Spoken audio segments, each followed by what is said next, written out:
என்னுடைய அறிமுகமாக நான் ஒட்டச்சத்திரத்திலிருந்து இங்கு வந்திருக்கிறேன். பல இந்து முன்னணி கூட்டங்களுக்கு கூட நான் சென்றிருக்கிறேன். வரலாறை எடுத்து பார்க்கின்ற பொழுது கிபி 1657 1707 வரை ஆட்சி புரிந்திருக்கின்ற அவுரங்கசீப் காலத்திலே அவுரங்கசீப் ஒரு மிக மிக கெட்டிக்கார ஒரு இஸ்லாமிய அரசர். கிட்டத்தட்ட இந்தியாவிலே ஒரு 90% மண்ணை அவருடைய கட்டுப்பாட்டு கீழ் கொண்டு வந்திருந்தார். அவர் காலத்திலே இந்துக்கள் மிக மிக கொடுமைப்படுத்தப்பட்டார்கள். அதில் என்ற விதமான ஒரு மாற்று கருத்தும் இல்லை. கிட்டத்தட்ட ஒரு 240 250 கோவில்கள் தரைமட்டமாக்கப்பட்டன. அவர்கள் இந்துக்களுக்கு ஜிசியா வரி என்ற வரி மீண்டும் விதித்து விட்டார். அப்புறம் அவருடைய அந்த வரி விதிப்பிலே கூட இந்துக்களுக்கு 5.5%, முஸ்லீம்களுக்கு 2.5%, அந்த பொருள்களிலே விற்பனை வரியை கட்டாயம் தருவதாக கூறியிருந்தார். முஸ்லீம்களுக்கு கூட அவர் முழுக்கால் சட்டை அடிக்கின்ற அளவையும் அவர்கள் வைத்திருக்கின்ற தாடியினுடைய அளவையும் கூட அவர் கட்டுக்கோப்பாக இவ்வளவு இன்ச்சு இருக்க வேண்டும் என்று அவருடைய ஒரு கட்டுக்கோப்பாக வைத்திருக்கிறார் என்று நினைக்கின்ற பொழுது அந்த இந்துக்களை அவர்கள் மிக மிக கேவலமாக அவர்கள் இந்துக்களுடைய இறந்த அவருடைய உடலை புதைக்கின்ற பொழுது கூட அல்லது சுட்டு அதை ஆற்றிலே கரைக்கின்ற பொழுது கூட அதற்கு கூட வரி வசூலித்து செய்திருக்கின்ற கொடுமையான ஒரு சூழ்நிலையிலே அந்த காலகட்டத்திலே இந்துக்களை மிக கட்டாயப்படுத்தி மதமாற்றம் செய்திருக்கிறார் என்று வரலாறு சொல்லுகிறது, நான் சொல்லவில்லை. அப்படி இருக்கின்ற பொழுது இந்தியாவில் இருக்கின்ற முஸ்லிம்களால் உங்களுடைய மூதாதையர்கள் உங்களுடைய வம்சாவளியினர் இந்துவாகத்தான் இருந்திருக்க கூடுமே என்கிற அந்த ஒரு கேள்விக்கு உங்களுடைய பதிலை கேட்டுக்கொண்டு விடைபெறுகிறேன். நன்றி, வணக்கம். அதாவது என்ன அவர் சொல்ல வர்றாருன்னா, அவுரங்கசீப் என்கிற ஒரு மன்னர் ரொம்ப கட்டாயப்படுத்தி கொடுமைப்படுத்தி மதமாற்றம் செய்தார். அந்த அடிப்படையில் தான் நீங்கள் எல்லாம் கூட முஸ்லீமாக இருக்கிறீங்க, உங்களுடைய முன்னோர்கள்லாம் இந்துக்களாக தான் இருந்திருப்பாங்க, அவர் கட்டாயப்படுத்தி தான் நினைஞ்சார் முஸ்லீமா எல்லாரையும் ஆக்கிட்டாரு என்று ஒரு கருத்து அந்த கேள்வியில் இருக்கிறது. அதான் முக்கியமான கருத்து. மீதி உள்ள சில விஷயங்கள் இருக்குது, அதுக்கு நான் பதில் சொல்லிடுறேன்.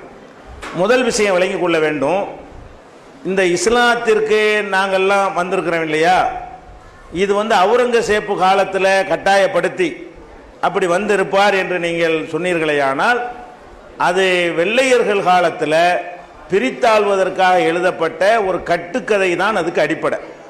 இந்த மாதிரி கதை எதனால் உண்டாக்கப்பட்டுச்சுன்னு சொன்னால், ஏன்னா எங்கள் மார்க்கத்தில் கட்டாயம் இல்லைன்னு குரான் சொல்லுது, லா இக்ராஹ ஃபித்தீன், இந்த மார்க்கத்தில் எந்த விதமான வற்புறுத்தலும் கூடவே கூடாது, விரும்பிதான் ஒருவர் பணத்தாசை கொடுத்து கூட நாங்கள் மதமாற்றம் பண்ணுவதே கிடையாது. நீங்களே பார்க்கலாம், அவங்களா விரும்பிதான் இந்த மார்க்கத்தை ஏற்றுக்கொள்ளணும். மனசால் ஏற்றுக்கொண்டாதான் கடவுள் இந்த மார்க்கத்தை வந்ததாக அங்கீகரிப்பார். கட்டாயப்படுத்தும் போது ஒருத்த மனசால வருவானா? உலகத்தில் உள்ள நாம தான் வெளிப்படையாக உள்ளதை வச்சு முடிவு செய்வோம். கடவுள் எதை முடிவு செய்வார்னு கேட்டால், இவர் இஸ்லாத்தை ஏற்றுக்கொண்டது உள்ளத்தில் இருக்குதான்னு தான் கடவுள் பார்ப்பார். அப்போ கடவுள் பார்க்கிறது உள்ளத்தை என்கிற காரணத்தினால கட்டாயப்படுத்தி ஒரு அறுவலை காட்டி இஸ்லாத்தில் வர்றேன் அப்படின்னா முஸ்லீம் ஆயிடுவான் அவன். அப்படி எங்கள் மார்க்கம் சொல்லவே கிடையாது. இது குரானில் நிறைய அதுக்கு தடை இருக்கிறது. அப்போ இது வெள்ளைக்காரன் என்ன பண்ணாண்டா, அவனை எதிர்த்து நம்ம போரிட்டோம் இல்லையா, இந்துக்களும் போரிட்டோம் முஸ்லீம்களும் போரிட்டோம். இந்த ரெண்டு பேரும் ஒன்னா சேர்ந்து போரிட்டால் நம்ம ஆட்சி நிலைக்காது என்பதற்காக வேண்டி ரெண்டு சமுதாயத்துக்கு மத்தியில் வெறுப்பு வரணுங்கிறதுக்கு தான் அவன் எழுதுன அவுரங்கசீப் வரலாறுகளில் தான் நீங்கள் சொல்றதெல்லாம் இருக்கிறது. அதுக்கு மறுப்பாக பிராமண சமுதாயத்தை சேர்ந்த எத்தனையோ வரலாற்று ஆய்வாளர்களை அவுரங்கசீப் சம்பந்தமாக சொல்ற எல்லாம் பொய், அவர் அந்த மாதிரியான ஜிசியா ஒன்று தான் உண்மை. அதுக்கு ஒரு ரீசன் ரெண்டாவது சொல்கிறேன். பாக்கியெல்லாம் அந்த கட்டாயப்படுத்தினாரு மதமாற்றம் பண்ணாரு, அது எல்லாமே கட்டுக்கதைகள். பல கோயில்களுக்கு அவர் மானியங்கள்லாம் கொடுத்து இன்றைக்கு அந்த கோயில்கள் இருப்பதாகவெல்லாம் வரலாற்றில் அப்படி எழுதி பிராமண சமுதாயத்து எழுத்தாளர்கள் வெள்ளக்கார நாட்டை விட்டு போன பிறகு அப்படியும் எழுதியிருக்கிறார்கள். அதை விட்டுருங்க. இப்போ நம்ம என்ன வர்றோம்னு கேட்டால், கட்டாயப்படுத்தி ஒரு மதத்தில் ஒருத்தரை சேர்க்க இயலுமா? அவுரங்கசீப்புடைய ஆட்சி காலம் இப்போ இருக்கிற மாதிரியான நவீன ஆயுதங்களை கொண்டு ஆட்சி நடத்துகிற காலம் இல்லை. அந்த காலத்தில் அதிகபட்சம் என்ன, அருவா கத்தி தான், வாள் இதுதான் இருக்கு, வேலை ஈட்டி தான் இருக்குமே தவிர துப்பாக்கி பீரங்கி எல்லாம் இருக்காது. இந்த மாதிரி ஆயுதங்கள் இருக்கும் பொழுது தான் சின்ன கூட்டத்தை வச்சு பெரிய கூட்டத்தை அடக்கலாம். இந்த துப்பாக்கி பீரங்கி இருந்துச்சுன்னு வைங்க, ஒரு நம்ம 100 பேர் இருக்கிறோம், 100 பீரங்கி இருக்கிறது, அவன் 1,00,000 பேர் இருக்கான், ஒத்தண்ட பீரங்கி இல்லை, அந்த 1,00,000 பேரை காலி பண்ணி போடலாம். ஏன்? இருக்கிற மெட்டீரியல் அப்படி மெட்டீரியலாக இருக்கு.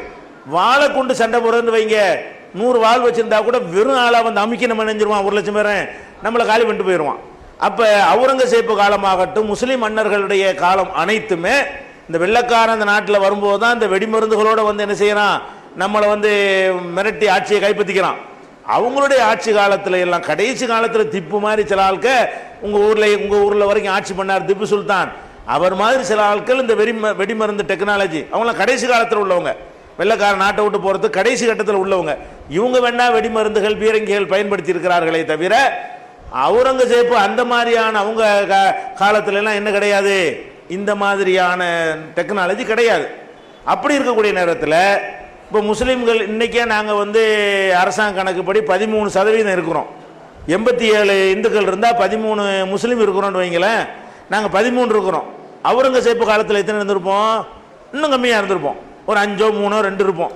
அப்போ 2 இருக்கக்கூடிய ஒருத்தன் வந்து 98 இருக்கிறவனை வந்து மிரட்டி மராட்டி கொண்டுருவேன்னு சொன்னால் முதிச்சு கொண்டு வர மாட்டாங்க, அவனை விரட்டி விட்டுருக்க மாட்டாங்க.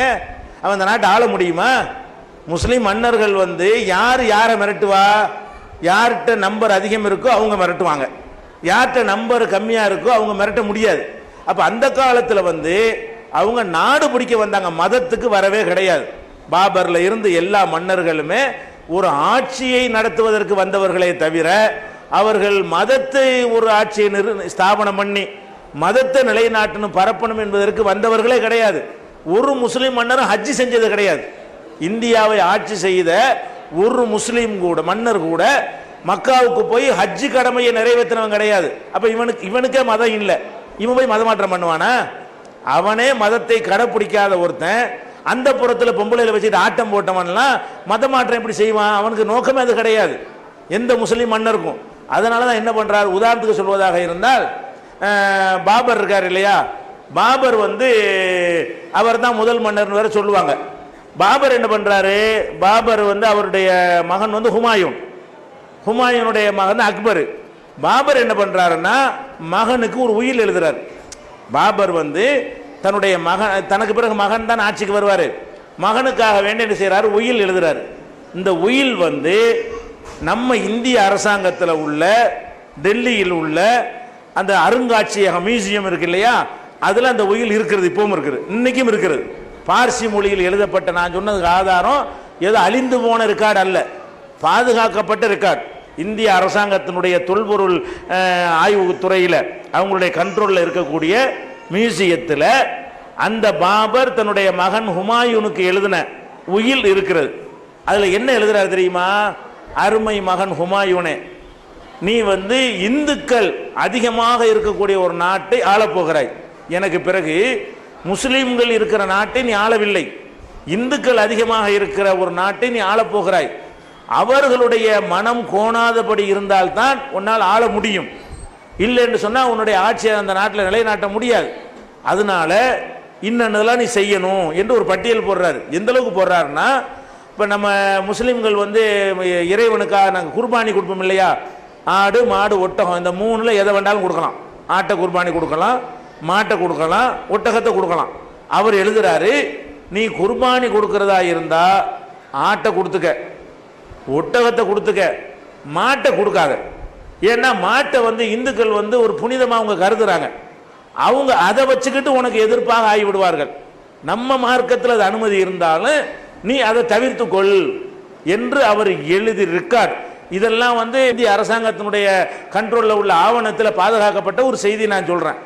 இப்படி பயந்து நடந்தவர்கள் எப்படி மதமாற்றம் பண்ணுவான்? மாட்டை கூட அறுத்துப்படாதப்பா உன்னை விரட்டி விட்டுருவாங்க, ஆள முடியாது, நம்ம ஆள்வதற்கு வந்திருக்கிறோம், நாடு பிடிச்சி பதவியில் இருக்கிறதுக்கு வந்திருக்கிறோம். மதமாற்றம் வரவே இல்லை, எல்லாரும் நாடு பிடிக்கிற வேலையை அலைஞ்சானுவோம், எல்லாரும் எல்லா மதத்திலும் இருந்தாங்க. இந்தியா தான் ஏமாளி, இந்தியாக்காரன் தான் போய் வேற நாட்டு ஆளவே இல்லை. உலகத்தில் உள்ள எல்லா நாட்டுக்காரன் நினைஞ்சு, நான் பிரெஞ்சுக்காரன் வந்து ஆண்டான், பிரெஞ்சுக்காரன் பிடிச்ச பகுதி இன்னைக்கும் காரைக்காலாக மாகியாக ஏனாமாக பாண்டிச்சேரியாக இருந்து கொண்டிருக்கிறது. போர்த்துகீசியர் வந்து ஆண்டான், தரங்கம்பாடி கோட்டை இன்னைக்கு என்ன இருக்கிறது அதுக்கு சாட்சியாக இருந்து கொண்டிருக்கிறது. பிரிட்டிஷார் வந்து ஆண்டான், அப்ப இந்தியாவையும் இன்னும் உலகத்தின் பல நாடுகளையும் நாடு பிடிப்பதற்காக வேண்டி எல்லாரும் போனானோ. இந்தியாக்காரன் தான் நாடு பிடிக்க எங்கேயும் போகவே இல்லை, எல்லாம் நம்ம நாட்டுக்கு வந்தாங்க, உலக நாட்டுக்கெல்லாம் போனாங்க.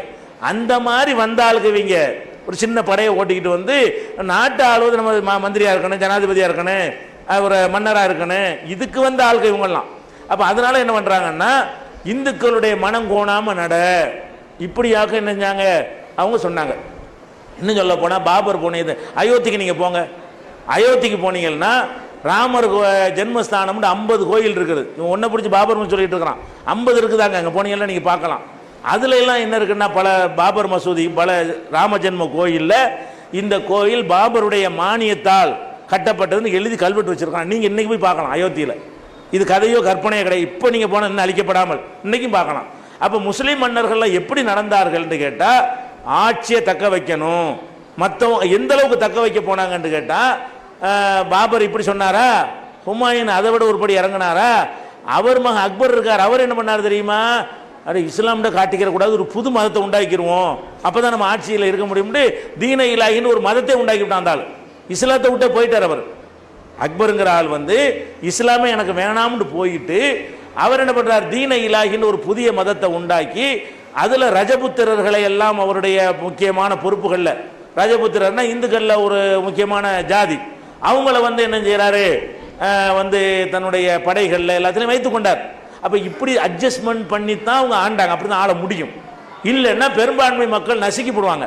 பெரும்பான்மை மக்கள் ஆள்வதாக இருந்தால் சிறுபான்மை மக்கள் ஆள்றது எப்ப என்ன செய்யணும், அவங்க விருப்பப்படியெல்லாம் போகணும். இந்த காலத்தில் தேவையில்லை. பயங்கர ஆயுதங்களை வச்சு செய்யறதா இருந்தா 100 போலீஸ் வந்து ஒரு ஊரை அடக்கி போடுவான். ஏன், அவங்ககிட்ட ஆயுதங்கள் இருக்கிறது. ஆயுதங்களுக்கு பெரம்ப வச்சுக்கிட்டு இருக்கிற காலத்தில் அடக்க முடியுமா? அப்போ வந்து மக்கள் விருப்பத்துக்கு தகுந்தவாறு தான் அந்த காலத்தில் ஆட்சி முறையை கொண்டு போக முடியும். அப்போ முதல்ல நம்ம லாஜிக் ஒத்துக்கிறதான்னு பார்க்கணும். எப்படி வந்து கட்டாயம் பண்ண இயலும்? சின்ன கூட்டம் அவங்கள்ட்ட சின்ன சின்ன அதில் இராணுவத்தில் இருந்த ஆளுக்கெல்லாம் இந்துக்கள் தான் இருந்தாங்க அதிகமாக. சம்பளத்துக்காக இந்துக்களை இராணுவத்தில் வச்சுக்கிட்டான். முஸ்லீமும் கொஞ்சம் பேர் இருந்தான். இந்த முஸ்லீமில் உள்ள இந்த சின்ன இராணுவத்தை, இந்துக்களை கொண்ட இராணுவத்தையும் வச்சுக்கிட்டு இந்துக்களை வெட்டுனா வெட்டுவானா? இந்துக்களை மதமாற்றம் பண்ண பண்ணியிருக்க முடியுமா? நம்மளை பிரித்தாள்வதற்கு வெள்ளைக்காரன் அப்படி எழுதி வச்சுக்கிட்டான். அவங்க இஸ்லாத்தை பேணவில்லைன்னு நாங்கள் குற்றச்சாட்டு சுமத்திட்டு இருக்கிறோம். முஸ்லீமா வாழலவைங்க. முஸ்லீம் மன்னர்கள் யாருமே ஒரிஜினல் முஸ்லீமாக அவனே வாழவில்லை, முஸ்லீமாக வாழவில்லை. நான் கேட்குறேன், இந்த தாஜ்மஹால்னு ஒன்று கட்டியிருக்கிறானே, இது இஸ்லாமா? ஒரு பொம்பளைக்கு வேண்டி காதலிக்க வேண்டி என்ன செய்யறான், பல ஆயிரம் கோடி ரூபாய் அன்னைக்கே செலவு பண்ணி நம்ம வரிப்பணத்தில். இதே நான் கண்டிக்கிறோம். ஒரு முஸ்லீமாக இருந்தால் செஞ்சிருக்க மாட்டான். இதை வச்சு இந்த காசை வச்சு கங்கையும் காவிரியும் இணைச்சிருக்கலாம். அன்னைக்கு இருந்த ஒரு நிலைமையில நாடே எங்கேயோ போயிருக்கும். அவங்க இந்த மாதிரியான கிறுக்குத்தனத்தை பண்ணிக்கிட்டு இருந்தாங்கன்னு நாங்கள் சொல்லிட்டு இருக்கிறோம். அப்போ அவங்க எப்படி மதமாற்றம் பண்ணியிருப்பாங்க? அதனால வந்து அது வந்து நடக்கவே இல்லை. முஸ்லீம்கள் மன்னர்கள் அவங்களே முஸ்லீமாக வாழலைங்கும் போது அடுத்தவன் இஸ்லாத்துக்கு வரணும்னு அவன் ஏன் நினைக்கிறான்? ஒருத்தன் தான் வாழ்ந்தா தானே அவன் நினைப்பான். ஒரு இந்துவா ஒருத்தர் வாழவே இல்லை, இந்து மதத்துக்கு வாங்கன்னு கூப்பிட்டு இருப்பார் அவரு. ஒரு கிறிஸ்தவனா ஒருத்தர் வாழவே இல்லை, நீ கிறிஸ்துவ மதத்துக்கு ஆள் சேர்க்க போவார் அவரு. அப்ப யாரு தன்னளவில் முதல்ல வாழுகிறானோ அவன் தான் அந்த மதத்தை வந்து அடுத்தவங்களுக்கு சொல்லுவான். இது லாஜிக். இந்த லாஜிக் மாத்தமா எந்த புத்தகத்தை எழுதினாலும் இது நிற்காது. இது நீங்க விளங்கி கொள்ள வேண்டும். அடுத்து என்னன்னு கேட்டா, அதெல்லாம் விட்டுருங்க. இப்ப வெள்ளைக்காரன் இப்ப முஸ்லீம் மன்னர் இப்ப இல்லை, வெள்ளைக்காரன் இப்ப இல்லை. இப்ப முஸ்லீம் ஆகுறாங்களா இல்லையா? அது யார் மிரட்டினா? அவுரங்கசீப் மிரட்டினாரு. சரி, அப்படின்னு சொன்னா அவுரங்கசீப் காலத்தில் நினைச்சுன்னு வச்சுக்கிறோம், பேச்சுக்கு வச்சுக்கிடுவோம். இன்னைக்கு வந்து பல ஊர்களில் பல கிராமத்தில் உள்ள சகோதரர்கள் வந்து என்ன செய்யறாங்க, இன்றைக்கும் இஸ்லாத்தை நோக்கி வந்து கொண்டே இருக்கிறார்கள். பல ஊரா வர்றாங்க. தனித்தனி அறிஞர்கள் பெரியார்கள்லாம் என்ன செய்யறாங்க, வர்றாங்க. இவங்களை மிரட்டுவதற்கு நம்மள்ட்ட போலீஸ் இருக்குதா, இராணுவம் இருக்குதா? நம்பர்லையாவது முஸ்லீம்கள் அதிகமாக இருக்கிறோமா? அல்ல பெரிய இந்த முஸ்லீமான உடனே பெரிய கவர்னர் பதவி, கலெக்டர் பதவி கிடைச்சிருங்கிற மாதிரியான ஒரு உத்தரவாதமாவது இன்னைக்கு இருக்கிறதா? இல்லை. முஸ்லீமாக தான் எங்களுக்கு கிடைக்கிற வேலையும் கிடைக்காது. நாங்கள் வெளிநாட்டு தான் போக வேண்டி இருக்கிறது. முஸ்லீமாக இருந்தால் நாங்கள் சம்பாதிக்கிற என்ன செய்யணும், நாங்கள் பொண்டாட்டி பிள்ளை விட்டுட்டு வெளிநாட்டில் போய் தான் கஷ்டப்படணும், அப்போ தான் சம்பாதிக்க முடியுது. அப்படி இருக்கிறது தெரிந்து கொண்டும் நாங்கள் ஒரு பெரிய அந்தஸ்தில் இந்த நாட்டில் நாங்கள் இல்லை, பெரிய பதவிகளையோ அந்தஸ்திலையோ அதிகார மட்டத்திலேயோ முதலமைச்சர்களாகவோ பிரதமர்களாகவோ நாங்கள் ஆக முடியாது. அப்படி ஒரு சமுதாயம்னு தெரிந்து கொண்டு இன்றைக்கு முஸ்லீம் ஆகுறாங்களா இல்லையா? ஆகிக்கொண்டிருக்கிற நீங்க பார்க்குறீங்களா இல்லையா? அப்போ என்ன வழங்கணும், இது வந்து இன்றைக்கும் ஆகுறாங்கன்னா இதே மாதிரி அன்னைக்கு ஆயிருக்க முடியாது. அப்போ ஒரு சித்தாந்தத்தை வந்து நேசிப்பதற்கு பல காரணங்கள் இருக்கிறது. அந்த மாதிரி காரணங்களுக்கு வந்தால் தான் நிலைப்பாங்களே தவிர ஒரு மிரட்டலுக்கு வந்தாங்கன்னா நடிக்கத்தான் செய்வாங்க. முதல் மிரட்டுற அளவில் அவங்க இருக்கலை. மிரட்டி இருந்தால் 800 வருஷம் இந்த நாட்டை ஆள முடியாது. 8 நாளில் விரட்டி அடிச்சிருப்பாங்க அந்த நாட்டு மக்கள். மெஜாரிட்டியா இருக்கிற மக்கள் வந்து 8 அதுக்கு முந்தி இருந்த ஆட்சியாளர்கள் மோசமா இருந்ததுனால, படுமோசமா இருந்ததுனால இவங்களுடைய மோசமான ஆட்சி நல்ல ஆட்சியா தெரிஞ்சிச்சு. அவன் படுமோசமா போயிட்டான்ல, அதனால இவன் கொஞ்சம் முஸ்லீம் ஆட்சி கொஞ்சம் மோசமான ஆட்சியா இருந்தது. அவனுக்கு என்ன செஞ்சு அவனுக்கு இவன் பரவாயில்லையே அப்படின்னு ஒரு 800 வருஷம் சகிச்சுக்கிட்டாங்க. இதுதான் நடந்ததே தவிர வேற பலத்தை வைத்து அதிகாரத்தை வைத்தெல்லாம் இந்த நாட்டை என்ன செய்யல, ஆள முடியாது. எந்த நாட்டையும் போய் சின்ன நம்பர் வைத்துக்கொண்டு ஆள்வது அந்த காலத்தினுடைய ஆயுத அமைப்புல வந்து சாத்தியமாகாது. இதை நம்ம புரிந்து கொள்ள வேண்டும். அப்ப இன்றைக்கு என்ன செய்யறாங்க பெரிய பெரிய அறிவுஜீவிகள், நான் கேட்கிறேன், பிரபலமான சில பேரை சொல்றேன். கொடிக்கால் சேக்கப் செல்லப்பான்னு ஒருத்தர் இருந்தார், கம்யூனிஸ்ட்ல வந்து குமரி மாவட்டத்தில் முக்கியமான ஒரு தலைவர், கம்யூனிஸ்ட் இயக்கத்தில் உள்ளவர். அவர் இயக்கத்தில் இருந்து அவர் பலவிதமான போராட்டங்கள்லாம் பங்கெடுத்து ஜெயிலுக்கெல்லாம் போய் இந்த கன்னியாகுமரியை தனி கேரளாவிலேருந்து பிரித்து தமிழ்நாட்டில் சேர்க்கறதுக்கு போராட்டம் பண்ணாங்க இல்லையா, நேசமணி தலைமையில், அதில் எல்லாம் பங்கெடுத்தவர். அப்படியான ஒரு லீடரு இன்னைக்கு ஒரு இஸ்லாத்துக்கு வந்தார். இப்போ ஷேக் அப்துல்லா அவர் ஏன் வந்தார்? அவரை யார் மிரட்டினா அந்த சமூகத்தில் இருப்பது அவருக்கு வந்து நல்ல பாதுகாப்பா, இந்த சமூகத்திற்கு பாதுகாப்பான ஒன்று பாதுகாப்பு அங்கே தான் கூட. அவர் வர்ற எதுக்கு வர்றாரு? இஸ்லாம் சொல்லக்கூடிய எனக்கு கடவுள் கொள்கை பிடிச்சிருக்குது, நாங்களா உண்டாக்கிக்கிட்டு நாங்கள் வணங்குறோம், நீங்கள் வந்து உண்டாக்குனதை வணங்குறது இல்லை, ஒரு பரம்பொருளை வணங்குறீங்க, இது எனக்கு பிடிச்சிருக்குன்னு சொல்லி அவர் இஸ்லாத்துக்கு வர்றாரு. அதே மாதிரி வந்து நிறைய வந்து கமலாதாசன் உங்களுக்கு தெரியும், பெண்ணுரிமைக்காக வேண்டிய நம்ம என்ன செஞ்சாங்க, நிறைய போராட்டம் பண்ணாங்க, நிறைய நூல்கள் எழுதியிருக்கிறாங்க. அவங்களுக்கு நோபல் பரிசு கொடுக்க வேண்டும் என்று இந்திரா காந்தி அவர்களே பரிந்துரை செய்தார்கள். அப்படியான ஒரு புரட்சி பெண் யாரு? இன்னைக்கு பெண்களில் புரட்சி பேசுறாங்களே, இவங்களுக்கெல்லாம் முன்னோடி யாருன்னு கேட்டால் அந்த கமலாதாஸ் தான். அந்த மாதிரி இருந்த தன்னையே நிர்வாணமாக்கி ஓவியம் வரைஞ்சி பகிரங்கமாக அந்த பொம்பளை காட்சி வச்ச ஒரு ஆள் அந்த அம்மா. அந்த அம்மா இன்னைக்கு இஸ்லாத்துக்கு வந்து நீ கமலா சுரையான்னு சொல்லி முஸ்லீமாக இன்னைக்கு கேரளாவில் இருந்து இஸ்லாத்தை மக்களுக்கு சொல்லி கொண்டிருக்கிறார்களே, அவர்களை யார் மிரட்டினா? எந்த எந்த ஒரு இதுக்கு ஆசைப்பட்டவங்க வந்தாங்க? ஒன்றுமே கிடையாது. அப்போ வந்து சிந்திச்சு பார்க்குறாங்க, இதுவும் பார்த்து இது நல்லா தெரியுது, இதுக்கு வந்து அப்படி தான் நடக்குதே தவிர கண்டிப்பாக வந்து மதமாற்ற கட்டாய ஆயுதத்தில் மதமாற்றம் பண்ணவே முடியாது. ஆயுதத்தை வச்சு மதமாற்றம் பண்ணணும்னு சொன்னால் எதிர்ப்பு தான். கொஞ்சம் நம்மளே ஒரு சித்தாந்தத்தை வந்து ஆயுதத்தின் முனையில் திணிச்சிங்கன்னா எதிர்ப்பு கடுமையாகும். பிரச்சாரத்தின் அடிப்படையில் திணிச்சா மக்கள் ஏற்றுக்குருவாங்க. திணிச்சு இப்படி தான் செய்யணும்னு சொன்னீங்கன்னு வைங்களேன், புரட்சி வெடிச்சு போயிடும். அப்போ வெள்ளைக்காரன் இவ்வளோ பீரங்கி வச்சுக்கிட்டு 200 வருஷம் ஓட்ட முடியலை, அந்த ஆளுக்கு வந்து அறுவலையும் கத்தியும் வச்சுக்கிட்டு 800 வருஷம் ஓட்டியிருக்கிறாங்க. முஸ்லீம் மன்னர்கள் வந்து 800 ஆண்டு இந்த நாட்டை ஆண்டாங்க. எதை வச்சுக்கிட்டு? வாள், ஈட்டி, அம்பு வச்சுக்கிட்டு. இவன் வந்து 200 வருஷம் கூட ஆள முடியல பீரங்கி வச்சுக்கிட்டு. அப்போ வந்து மக்களுடைய ஒரு புரட்சின்னு வந்துருமையானால் இதெல்லாம் தாங்காது. ஜிசியான்னு ஒன்று போட்டார். என்ன போட்டாருன்னு கேட்டால், முஸ்லீம்களுக்கு ஜக்காத்துன்னு ஒரு வரி, அந்த ஜக்காத்துண்டா நாங்கள் இருக்கிற சொத்தை கணக்கு பண்ணி 2.5% கொடுக்கணும். இந்த ஜக்காத்துங்கிற வரியை எல்லாருமே கொடுக்கணும். அப்போ முஸ்லீம்கள்ட்ட அந்த ஜக்காத்து வரியை இவர் வாங்குறாரு. வாங்கும் போது ஒரு கொஸ்டின் ஆகுது, அப்போ முஸ்லீம்களுக்கு மட்டும் வரி வாங்குறீங்க, இந்துக்களுக்கு ஏன் நீங்கள் வாங்கலை அப்படிங்கிற மாதிரி வரும் பொழுது, நம்ம மதத்தில் உள்ள வரி அவனுக்கு எப்படி வாங்க முடியும்?